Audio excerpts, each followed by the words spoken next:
ఈ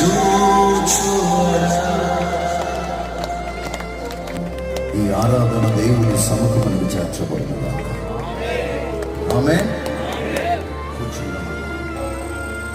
వాళ్ళంతా ఎగతాళి చేసేవారు గారు, ఎద్దేవా చేసేవారు గారు, ఆట పట్టించేవారు గారు, విమర్శించేవారు గారు ఉండిపోయారు. కానీ ఓడ నిర్మాణంలో ప్రయాసలో పాలు పొందిన వారు కాదు కదా. నోవహు కుటుంబం మాత్రమే ఆ 8 మంది ప్రయాసపడ్డారు.